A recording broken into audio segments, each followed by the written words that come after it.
Assalamualaikum warahmatullahi wabarakatuh.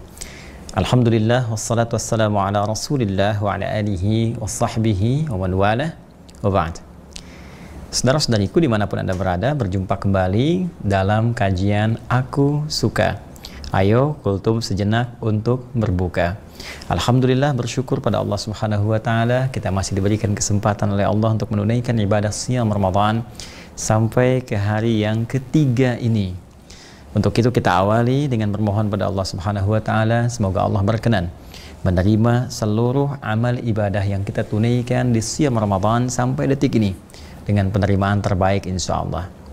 Edisi spesial Aku Suka di tahun 1442 Hijrah menghadirkan bahasan tentang fikih sifat salat Nabi sallallahu alaihi wasallam.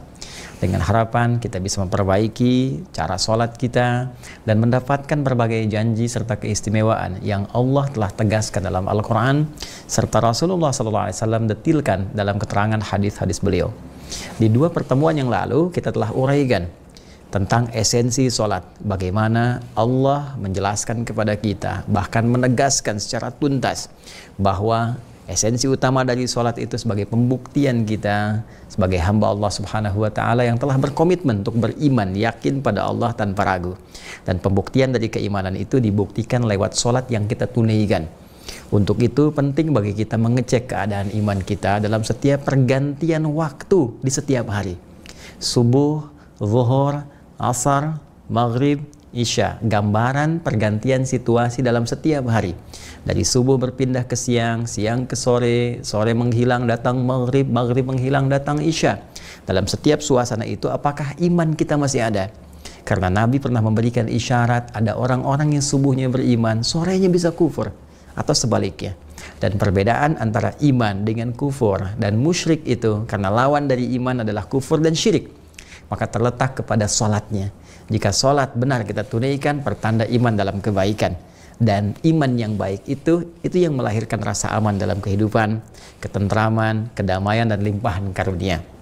Di balik itu pun ada keutamaan-keutamaan sholat yang telah kita uraikan di hari kedua kemarin. Ada kemudahan dalam mendapatkan solusi, ada pengabulan doa yang sangat cepat, ada pintu gerbang kesuksesan dan kebahagiaan, ada ketenangan yang bisa diraih, bahkan sholat yang benar bisa mendorong kita untuk merubah perilaku menjadi lebih baik dalam konteks kehidupan dunia dan bekal utama saat kembali kepada Allah Subhanahu wa taala di akhirat kelak.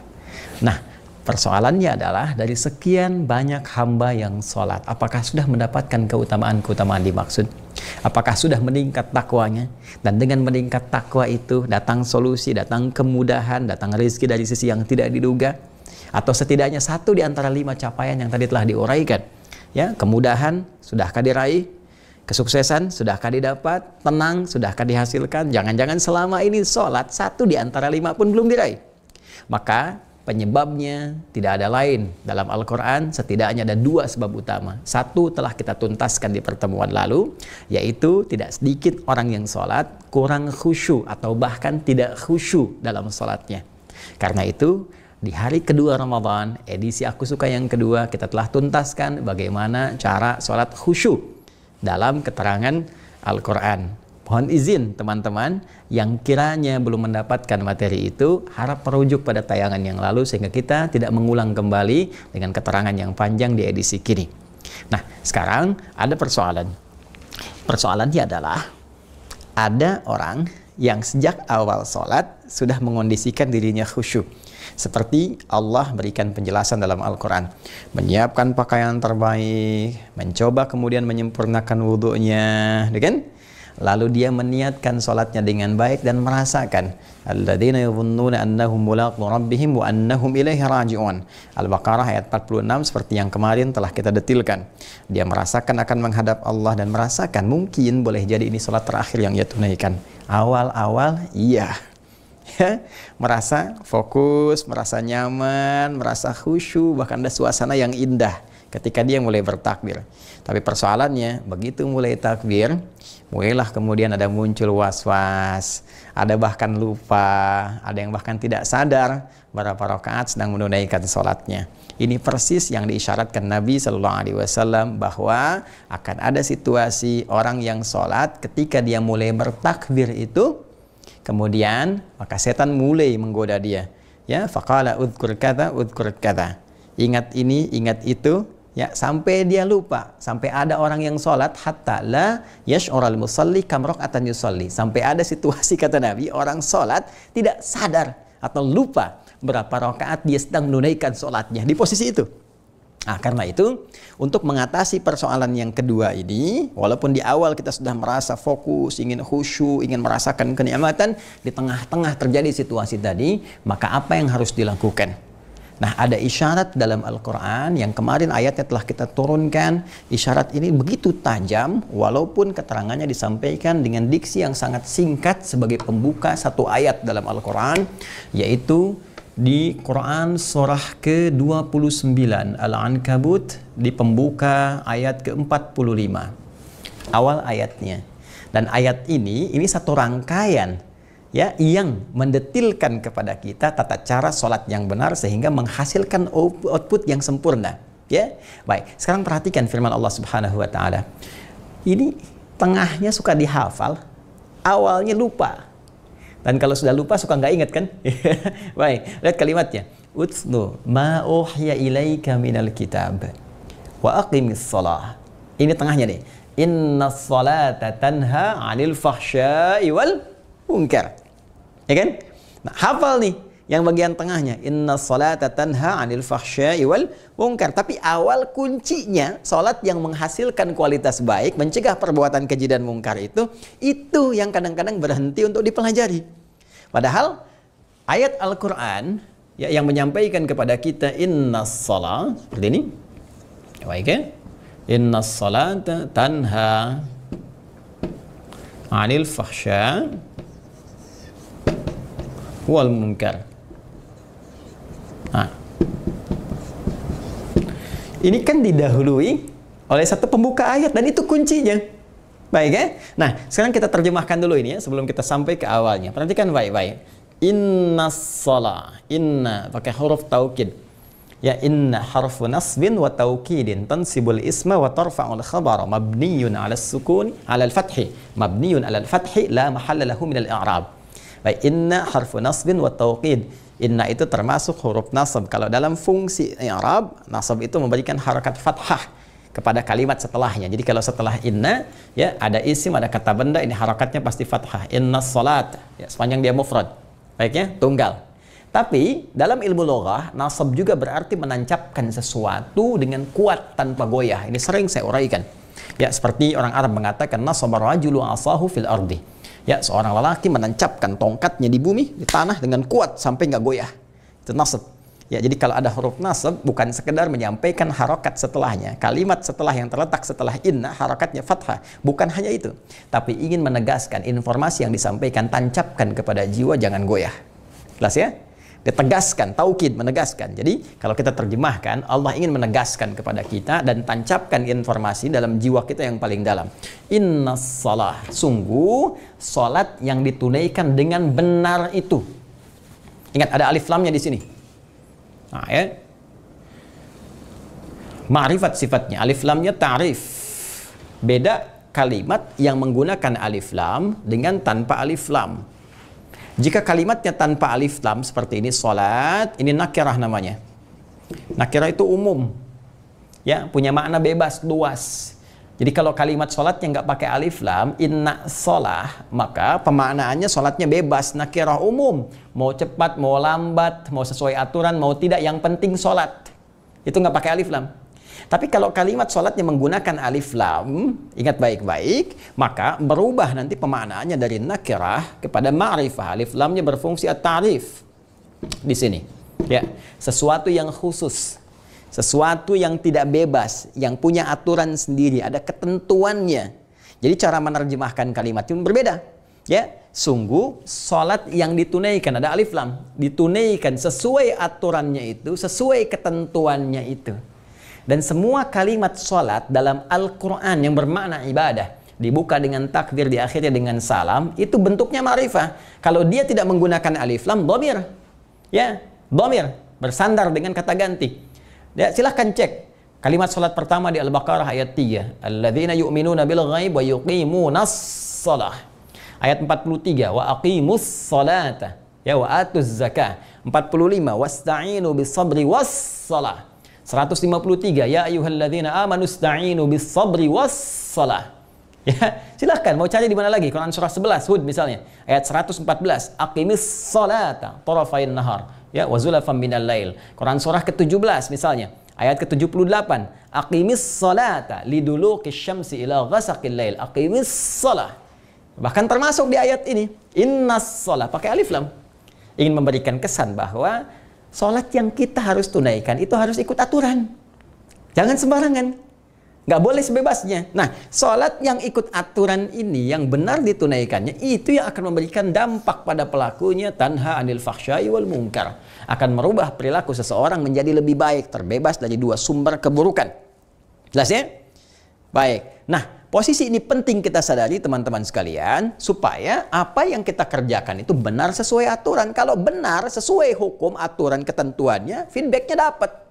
Outputnya terjadi. Tapi kalau kita menyimpang jauh dari itu, maka jangan harap didapatkan.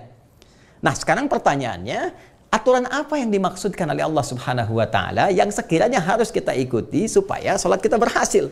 Maka ayat ini dibuka dengan tegas melalui kata perintah, fi'ilnya amr. Al-aslu fil amri ya lil wujub hatta yadulla dalilun ala khilafi. Dalam kaidah usul fikih demikian. Dan ketika kata perintah disampaikan, maka hukumnya bermakna wajib. Ya, wajib bin kudu alias harus. Ya, kita tunaikan. Ya, saking pentingnya aturan ini dijadikan wajib oleh Allah. Supaya apa? Supaya hasil yang kita dapatkan. Kalau nggak dipaksa wajib, nggak akan dapat nih kemudahan ini. Nggak akan dapat keistimewaannya. Jadi cara memahami hukum syariat itu begini. Kalau diwajibkan, jangan dipahami beban. Tapi dibalik kewajiban itu ada keistimewaan besar. Sampai saking sayangnya Allah dengan sifat rahmannya memaksa kita supaya dapat itu. Ya, cara memahami larangan, pahami di balik larangan itu ada keburukan-keburukan, ada yang bahaya, ada yang madarat. Saking sayangnya Allah kepada kita dilarang. Ya, dan diberikan ini konsekuensi dosa, bukan ingin memberikan beban. Ya, bukan ingin membatasi sesuatu, tapi ingin memberikan kesan kepada kita dengan sayangnya. Jangan sampai kamu celaka. Jangan sampai kamu nestapa. Jangan sampai kamu punya masalah. Itu maksudnya. Ya, jadi ketika ada larangan zina, larangan mabuk, larangan yang dilarang, itu muaranya keburukan. Maka cara memahaminya jangan dipahami sebagai beban, tapi sebagai sayang Allah yang menjaga kita selalu dalam kebaikan. Kembali ke sini, perintahnya adalah utlu ma uhiya ilaika minal kitab. Ma uhiya ilaika minal kitab. Nah, ini perintah yang diberikan kepada Nabi Muhammad SAW, dan ini isyarat juga untuk sampai kepada kita umatnya, karena perintah itu sepanjang sifatnya umum, tidak ada takhsis, maka hukumnya berlaku umum. Ya, dan tugas Nabi menerangkan kepada kita bagaimana jalan mengikuti perintah itu. Utlu ma uhiya ilaika minal kitab. Bacalah, pahamilah, pelajarilah, dan amalkan apa yang telah dipelajari itu. Nah, kalau kita buka terjemah di mushaf, teman-teman sekalian, ini utlu diterjemahkan dengan bacalah. Ya kan? Sama dengan Iqra, Quran surah ke-96 ayat 1. Ya, wahyu pertama itu kan Iqra bismi rabbikal ladzi khalaq. Ya kan? Iqra diartikan apa? Bacalah. Di mushaf terjemah demikian. Dulu pernah kita dalam Sitama kan kita bahas ya, serupa tapi tak sama. Masih ingat kan ya? Nah, Iqra dengan utlu ada bedanya. Terjemahan diartikan dengan serupa, tapi kalau katanya berbeda, maka penekanannya tidak sama. Nanti ada kitab namanya Al-Furuq Al-Lughawiyah, karya Abu Hilal Al-Askari. Ya, nanti Anda cek kitab itu menjelaskan kalimat-kalimat yang sering terjemahkan serupa. Ya, dalam terjemahan di bahasa lain, ya, tapi sesungguhnya punya penekanan makna yang tidak sama dalam bahasa Arab. Karena tidak sama, maka katanya berbeda. Satu Iqra, satu utlu. Kalau Iqra itu hanya sekedar ya membaca atau menghadirkan satu bacaan dari apa yang nampak tanpa menuntut pemahaman dari apa yang kita baca itu. Asalnya demikian. Ya, jadi membaca sesuatu tanpa menuntut pemahaman dari apa yang dibaca, atau menghadirkan sesuatu yang diingat tanpa menuntut pemahaman dari apa yang kita ingat. Ya, kamu kemarin ngapain? Kita sampaikan. Ya, ketika dibacakan pada orang itu qiraah namanya, tanpa menuntut pemahaman. Atau ada tulisan minta dibaca, ini bacalah tanpa menuntut kita memahaminya apa maksudnya, itu qiraah namanya, iqra. Tapi kalau sudah utlu, itu dari kata tilawah. Tilawah itu mengandung setidaknya 3 makna utama. 1, baca. Yang kedua, pahami apa yang dibaca. Yang ketiga, teman-teman sekalian, amalkan, kerjakan apa yang telah dipahami itu. Ini saling terkait berkelindan. Tuh. Baca, pahami, amalkan. Wahyu pertama, kenapa turun menggunakan redaksi Iqra? Karena Nabi Muhammad SAW itu jangankan paham, baca saja tidak punya kemampuan karena punya sifat ummi. Tidak pernah belajar, tak punya guru, tak pernah sekolah, tak ada madrasah. Ya kan? Makanya ayatnya turun menggunakan kata Iqra, menunjukkan mukjizat Al-Quran untuk menguatkan keummian Nabi Muhammad SAW. Litakidi ummiyati Muhammad SAW. Ya, makanya kalimatnya Iqra, bukan utslu. Karena itu Allah mengatakan langsung firman-Nya, Iqra bismi rabbikal ladzi khalaq. Muhammad, ikuti bacaan ini, baca, jangan karena engkau nggak pernah belajar, engkau nggak punya guru, engkau nggak pernah masuk sekolah, tapi ikuti bacaan ini, baca ini, ya karena Allah yang telah menciptakanmu. Yang menciptakan engkau saja begitu mudah, apalagi membuat engkau bisa mengikuti bacaan. Jelas ya? Maka di situ kemudian dipeluk oleh malaikat Jibril, dikuatkan, diberikan kekuatan oleh Allah bisa mengikuti bacaan. Karena itu setelah bacaannya mulai banyak, wahyu turun, maka turun kemudian perintah syariat, mulai ada ibadah, kan? Mulai salat dan seterusnya kemudian. Nah, ketika turun perintah syariat, maka redaksinya dari qiraah kemudian turun menjadi tilawah, utslu. Ya, utslu, memberikan kesan kepada kita, utslu ma uhya ilaika minal kitab wa aqimis shalah. Sebelum salat ditunaikan, baca dulu. Pahami dulu segala ketentuan yang telah Allah wahyukan kepada Nabi Muhammad SAW, tertuang dalam Al-Quran, dijelaskan oleh Nabi SAW. Ya, terkait apa khususnya? Wa aqimis shalah. Setelah itu tunaikan salat. Karena kalimatnya menggunakan waw dan terkorelasi dengan sebelumnya, atofnya, maka dipahami spesifiknya terkait dengan ibadah salat di sini. Ya, dalam arti yang khusus adalah sebelum kita menunaikan sholat, kalau sholatnya pengen benar, sholatnya pengen sesuai aturan, maka baca dulu ketentuan-ketentuan sholat yang pernah Allah wahyukan kepada Rasulullah dan diajarkan oleh Rasulullah kepada kita. Ya kan? Nyampe ke kita, baca dulu itu, pahami dulu. Setelah paham itu, tunaikan sholat. Sholat yang demikian itu yang menjadikan sholat kita berkualitas. Sekarang persoalannya, tidak sedikit orang sholat kekinian, dia tidak paham, tidak mengerti apa yang dia baca dan dia lakukan dalam sholatnya. Jujur, katakan pada diri kita masing-masing, ya kan? Sampai detik ini berapa persen bacaan sholat yang kita pahami? Ya, jangan kita lah, Anda, saya. Baik, berapa persen? Jangan-jangan selama ini sujud gak ngerti yang dibaca, ruku gak paham yang diungkapkan. Jadi bagaimana sholat kita bisa khusyuk? Ya. Dan ini yang menjadikan permainan setan, waswasnya masuk di sini. Karena antara apa yang diucapkan lisan dengan apa yang difikirkan itu nggak ada koneksi, apalagi masuk ke dalam hati, nggak nyambung. Ya, harusnya kan dari lisan naik ke pikiran turun ke hati. Bedakan dengan cinta. Kalau cinta kan dari mata turun ke hati, gitu kan?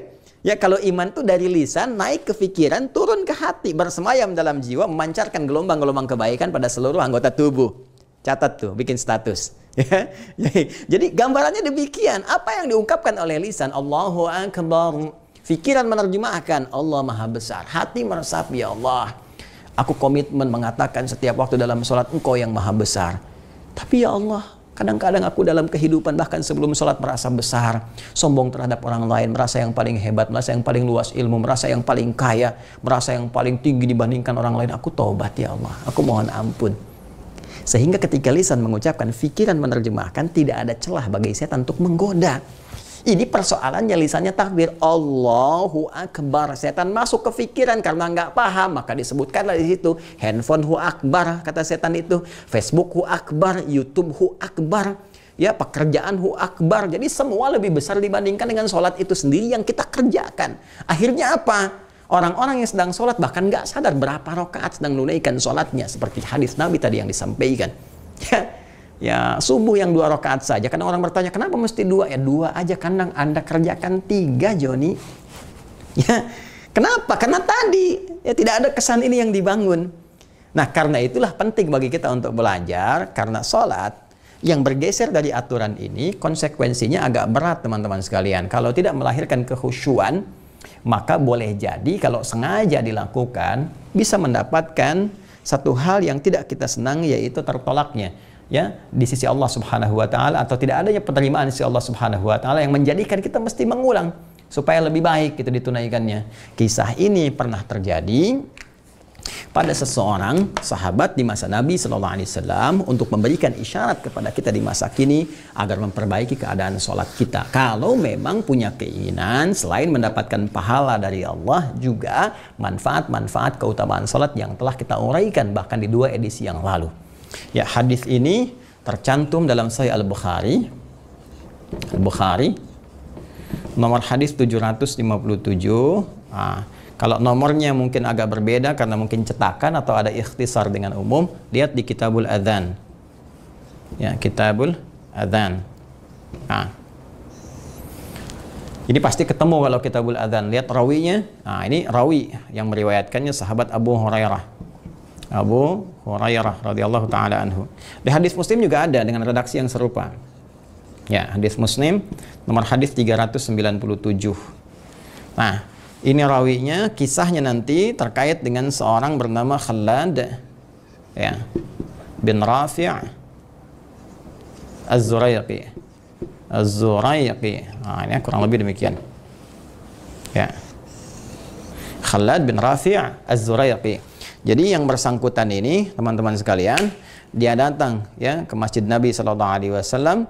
Kemudian dia salatnya atan Nabi sallallahu alaihi wasallam, kemudian thumma yusalli wa kana Nabi sallallahu alaihi wasallam fi nahiyatin minal masjid. Dia salat di sisi Nabi di sisi yang lain. Jadi ilustrasinya begini, dia salat di sini kurang lebih lah ya, Nabi misalnya di sebelah sana gitu kan, kurang lebih demikian.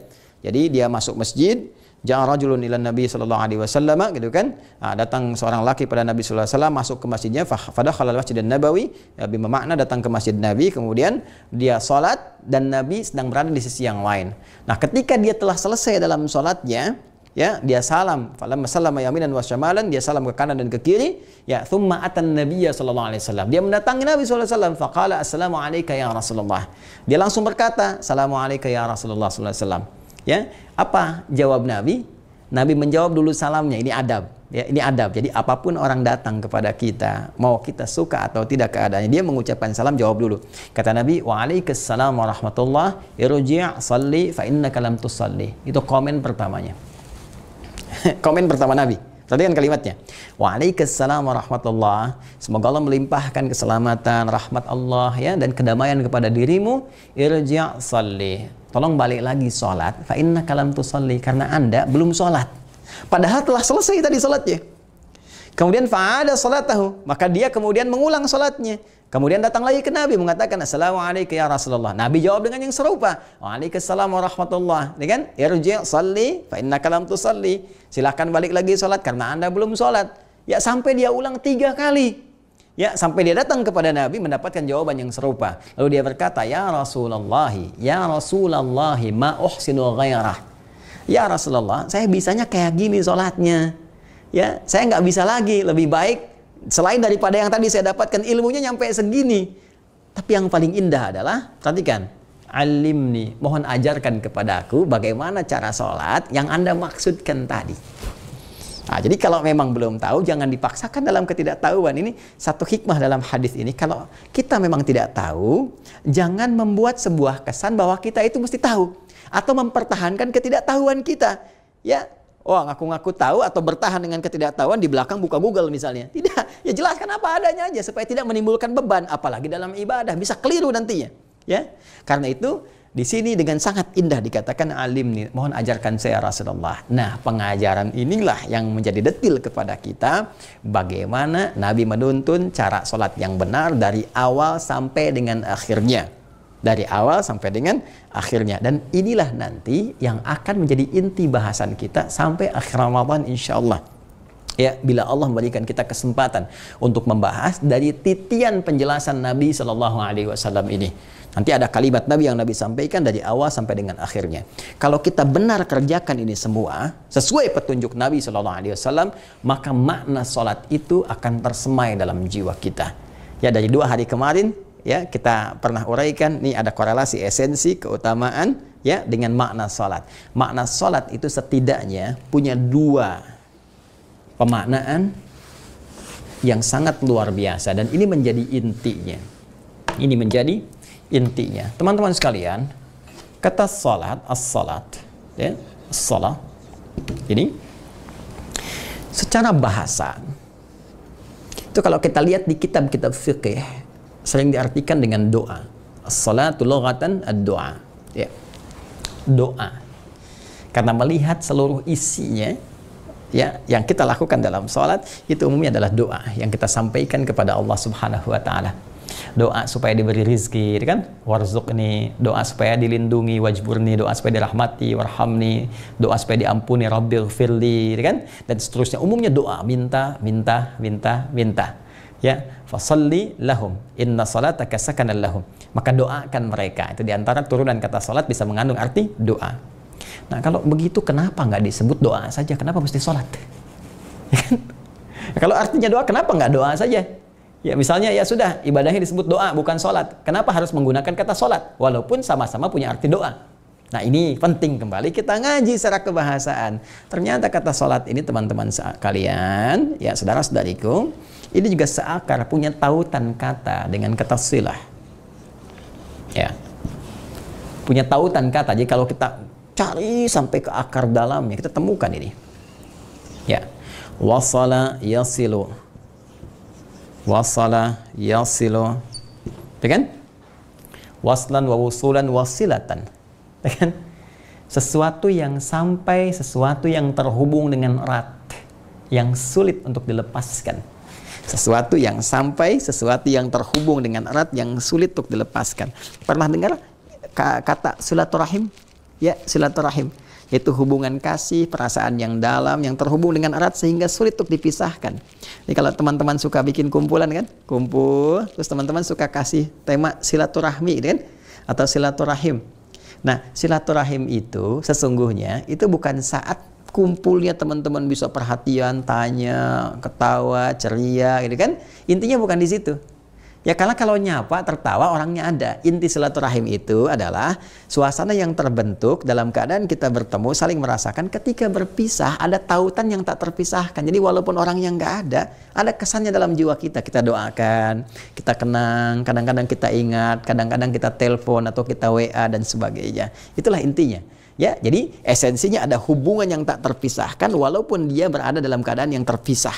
Ya, beda dimensi misalnya dalam tempatnya misalnya atau waktunya, dia di luar negeri, kita di sini dan seterusnya, ya. Nah, itulah silah. Jadi hubungan erat yang sulit terlepaskan. Ibadah yang mengatur agar kita terhubung dengan Allah sehingga sulit terpisahkan dalam setiap keadaan. Ya, mohon maaf, saat duduk terhubung dengan Allah. Saat berdiri terhubung dengan Allah, berjalan terhubung dengan Allah, selalu ingat kepada Allah Subhanahu wa taala. Karena ingat itulah dia terjaga.